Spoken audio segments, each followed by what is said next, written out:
Hi everyone, welcome to the developer commentary of Galaxy Cat. My name is Joseph English and I made this game. The title screen popped up there and I'm pre-recording the gameplay, so I jumped right into it. This game is about a kitten in space that cleans up after its parents' mess and saves the solar system, I guess is the easiest way to put it. Since I'm talking over a recorded video because my first attempt at creating this commentary was pretty bad. I was trying to play and talk at the same time, and I just made poor choices on the video and audio quality front, so this is my second attempt at recording the commentary, and hopefully this goes much better. So yeah, the Galaxy Cat fell asleep. Their job previously, before falling asleep, was protecting the galaxy from danger, and while it was asleep, a comet, or a meteor I guess, flies through the solar system, one of the solar systems, and breaks everything apart. And so he tries to fix it, can't do everything, and so creates the player character, the cosmic kitten, in order to do the rest of it. So we get this opening cutscene, I guess, and then we jump into a little dialogue sequence. You can read some of the stuff if you want. I'm not gonna read out the lines here, but hopefully you'll get a chance to read that.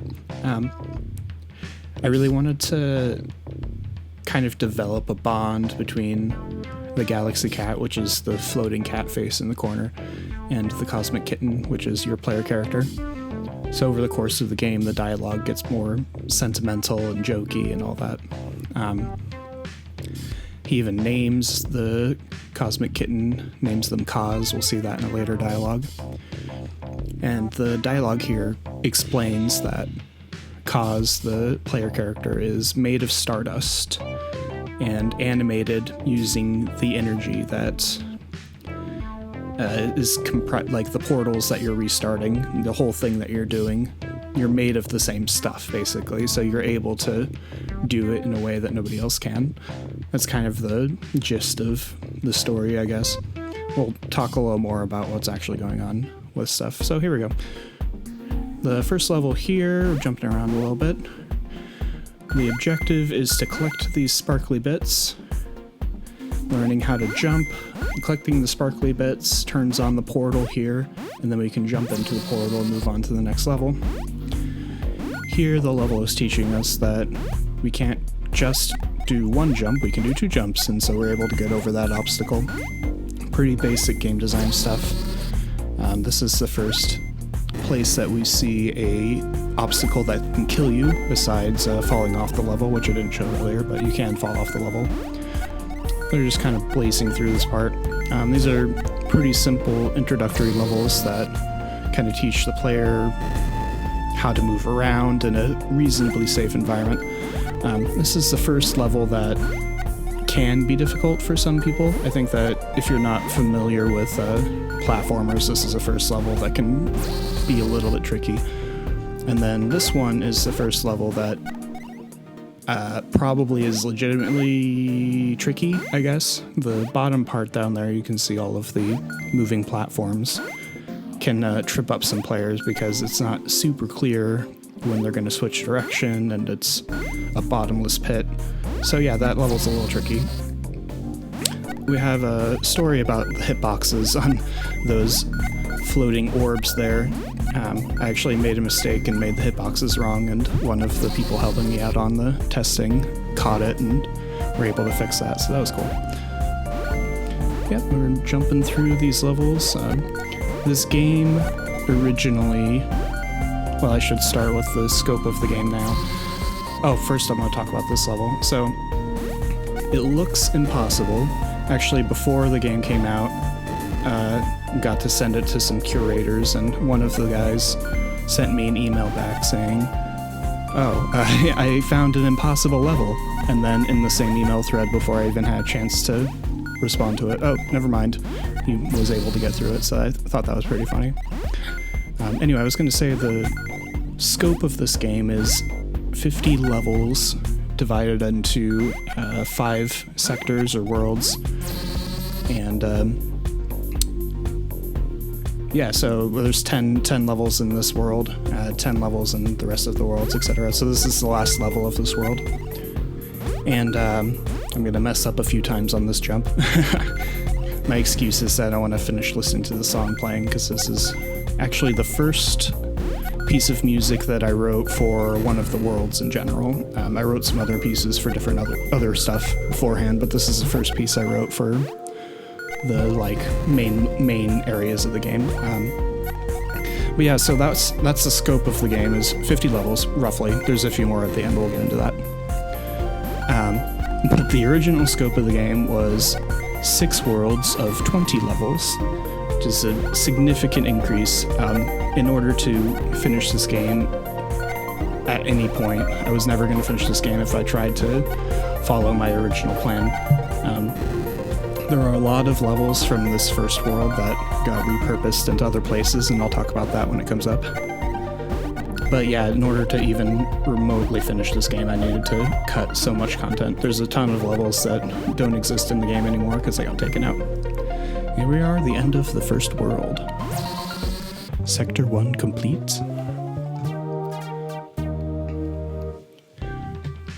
So this next world is the introduction of the, I guess, antagonist. This game doesn't really have like a bad guy or like a boss or anything, but they're to add some spice to make the world feel more big. We added the Eye of Entropy. Well, I added the Eye of Entropy as just another cosmic being like the Galaxy Cat, whose sole purpose is to eat things, to erase stuff, basically. It's entropy. It's kind of like a black hole, but as like a thing that you can talk to.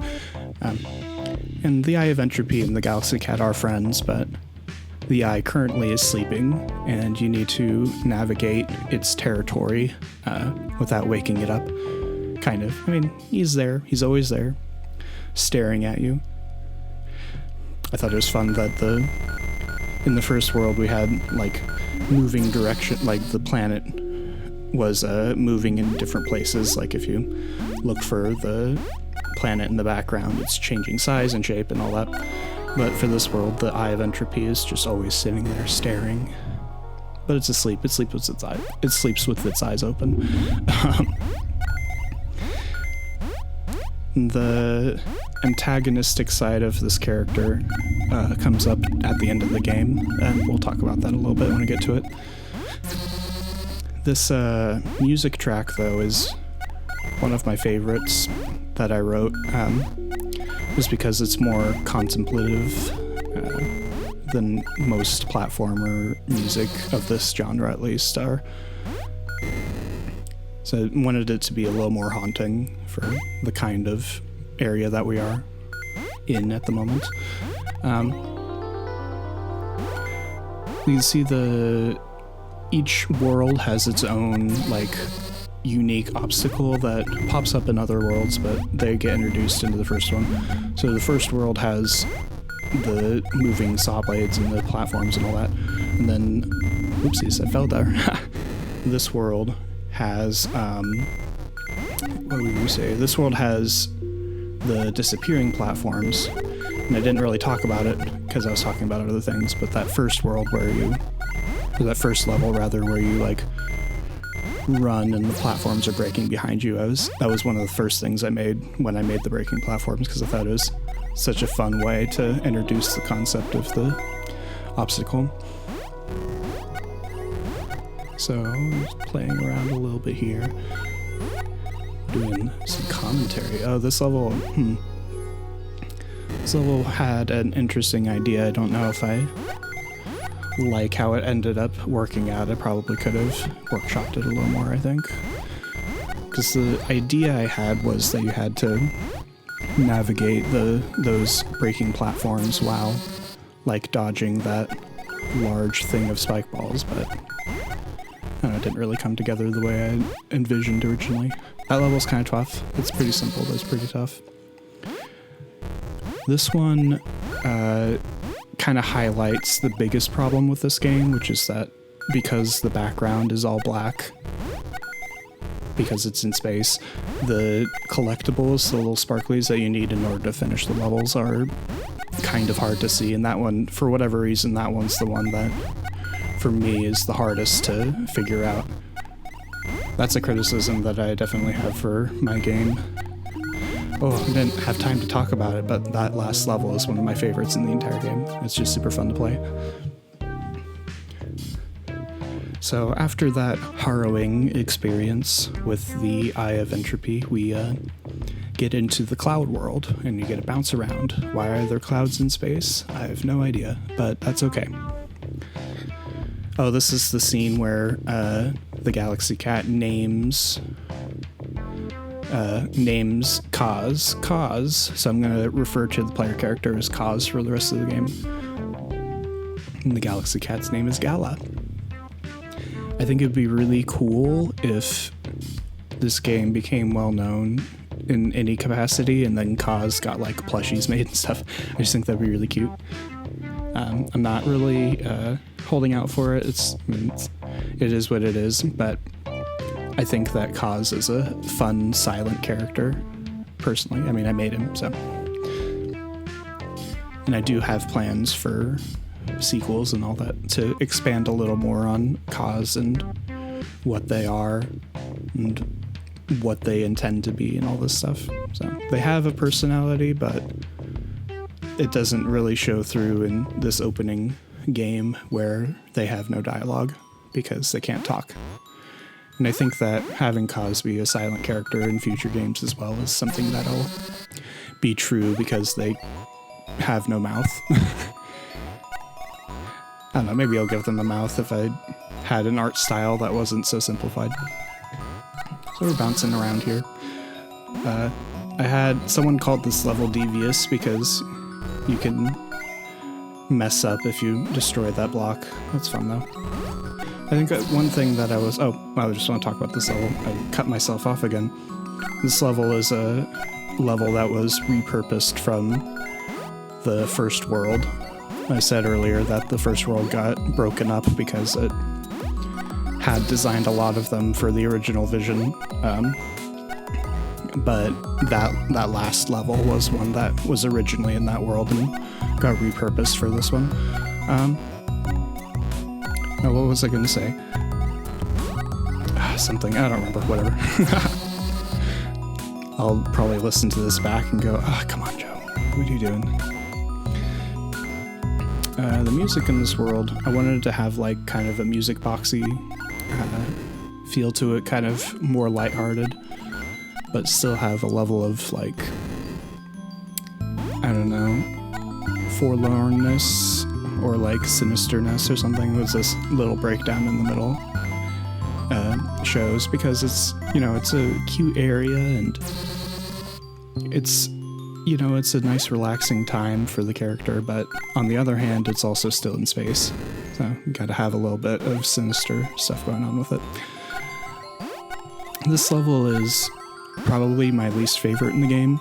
It's another one that is a repurposed first world level, and I think it's a little too tight. Like, I played through it pretty well there, but I think that level is not as fun as the other ones, in my opinion. And that's like the main barometer for why I cut certain levels and decided to make the game smaller in scope, is because I wanted to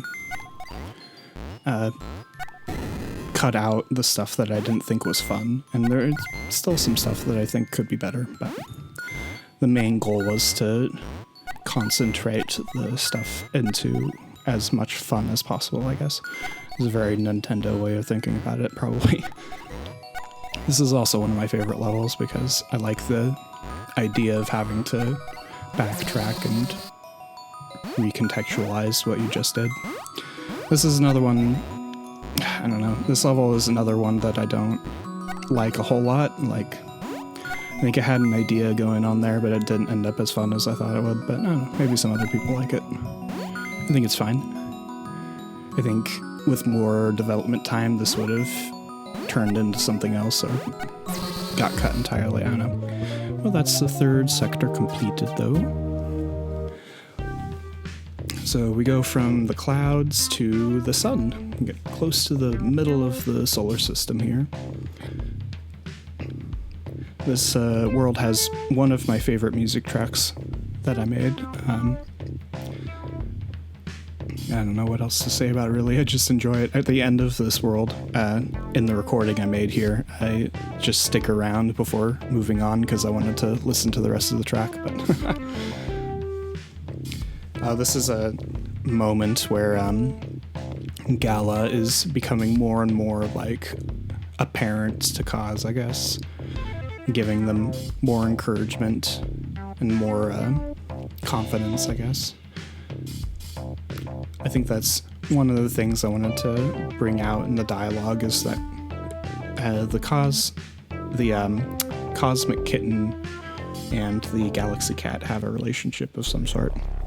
And also that the galaxy cat is a character and not just a face in the sky, I guess. So the obstacle gimmick in this level is partially inspired by Celeste. I think that I probably designed it because the development of this game goes back quite a while. I probably designed this before I played Celeste, but there's no point in hiding that it has its similarities. You touch the floor and the stuff comes out. It has a different visual design, but the thing's the same. I'm sure Celeste got it from somewhere else too. I don't really remember where that would have been though. I'm talking a little bit about I don't know, this level, I don't know, after I've made tons and tons of levels and trying to have unique designs for each of them, there's some of them that came on later that are, ooh, that's a close one. Some of the levels that I made later on were a result of design fatigue, I guess, and like running out of creative ideas. But that's, it's a criticism that I have. I don't know if other people looking at these levels would have the same thoughts. I kind of like this one. I like the idea that it's like you can try to finagle yourself to be able to get back, but ultimately it might be easier just to use the upper platforms. This is one that came really late in development. This is one of the last levels that I designed, and I think it's fun. Like the visual design of it's really fun. You have these pillars that you're trying to climb up. You have to figure out what the order of operations is in order to get back safely. There are a couple ways to do it too. I think that's fun. I don't have a whole lot to say about this level. This is another one that came pretty late in development. It's very similar to the last one, but has moving platforms as the condition for the way back instead. Oh man, I'm getting into this music. I don't know, this was a fun piece of music to write, so I like it, but I'm getting nostalgic for my own writing, I guess. So this last level is another throwback from the old design. It's from the first world, repurposed into something else. This one got a lot of changes, but the core of the design was way back from... Oops, I died here, huh? I died.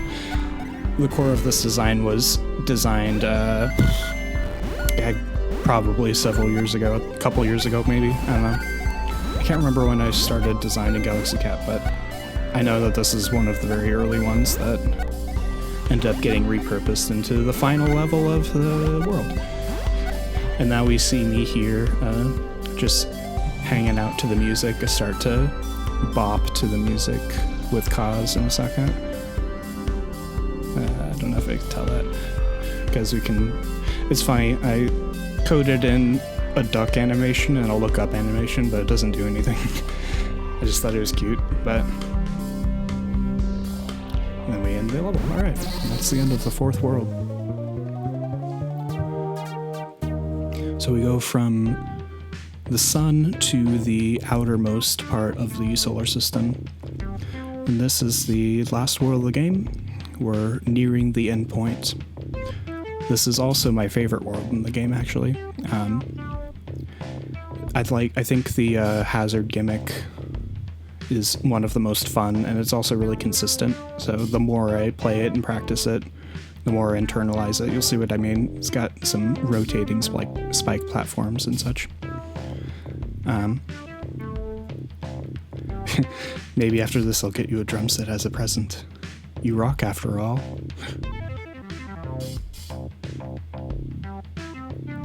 Yeah, so there's a little bit of a self-awareness going on there, huh?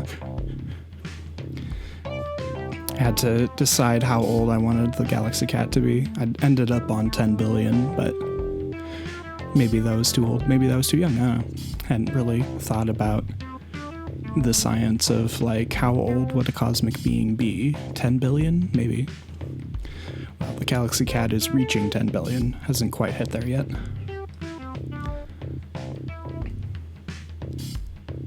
So, Sector 5,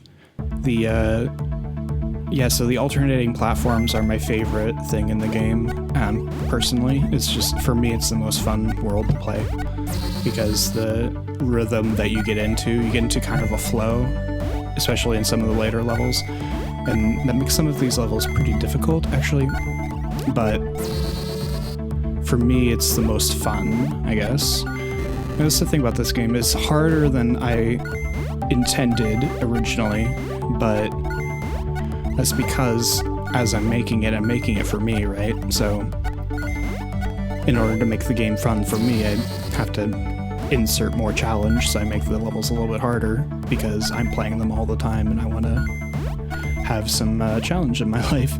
So that's why the game is a little harder than originally anticipated.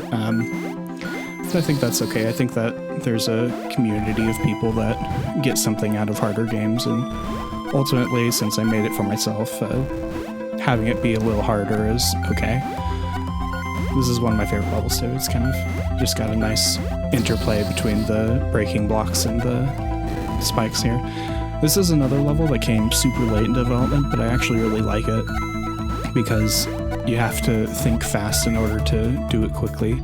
And I'm not sure that I've done it optimally yet, but you can do that level pretty easily slow, but doing it fast takes a lot of practice. And this is, interesting enough, probably the first level that I designed with this hazard in mind, I think. There's something interesting about how it looks really easy, but the way they alternate makes it trickier than it seems. This is one level that I think if I had more time, or if I was going to spend more time on the game, I would do some changes on. It's just a little bit tight in a way that I don't particularly find fun, but you know, I'm doing it pretty well at this point, so maybe it's fine if you do some practice. It's okay for it to be tight. And something that I didn't get into on the first attempt at this commentary is that I originally didn't have the level skip feature in this game. I put it in for testing purposes, and then when I gave the game out to friends and family and such, I left it in for them, and then just decided I'm just gonna leave it because the game is so hard.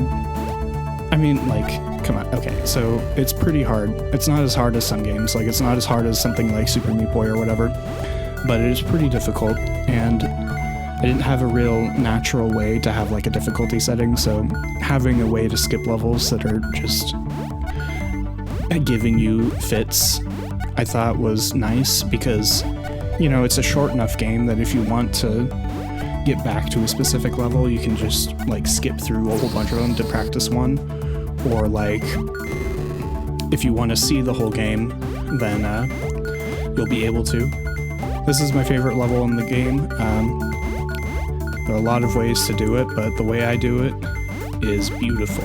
Look at that. Sector 5 complete. That last level can be completed in a number of ways.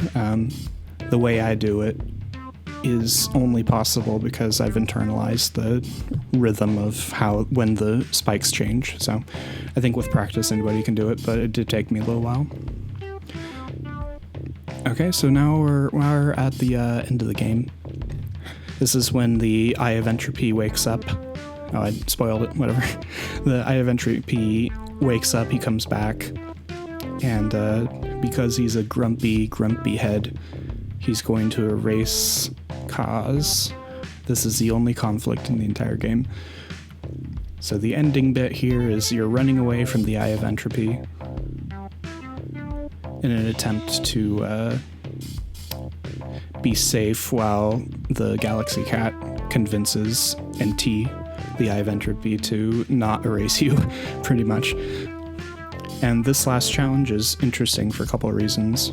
For one, it came quite late into the game and was put in there as a way to, like, tie everything together. Like, it didn't feel quite right to have the game just end after you finish the last level, and felt like it needed something as like a closer. And so this section where you're running through a chase sequence pretty much through each and every sector, I felt like was a fun way to tie everything together.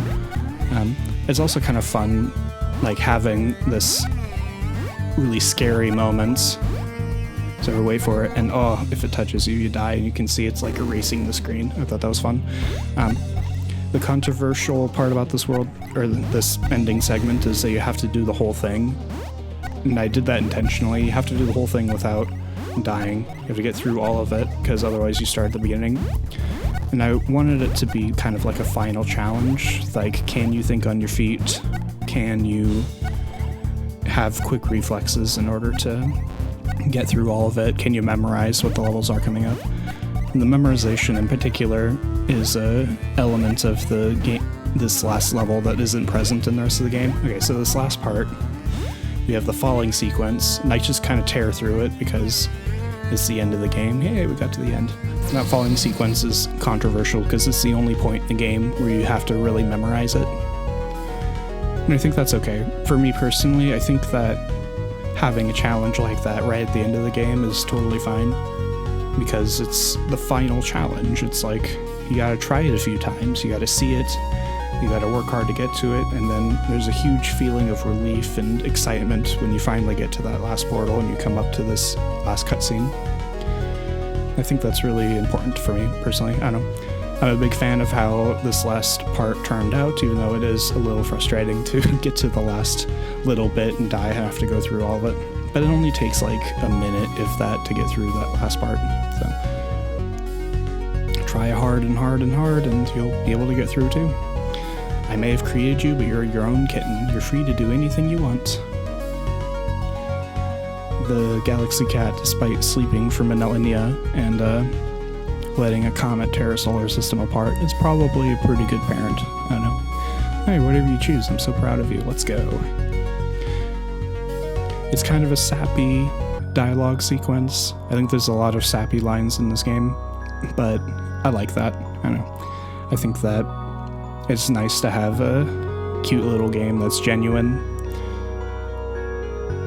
And it feels good. It's cute intentionally. I like cute things. The design of the Galaxy Cat came pretty early and was like, it just hits me right in the heart.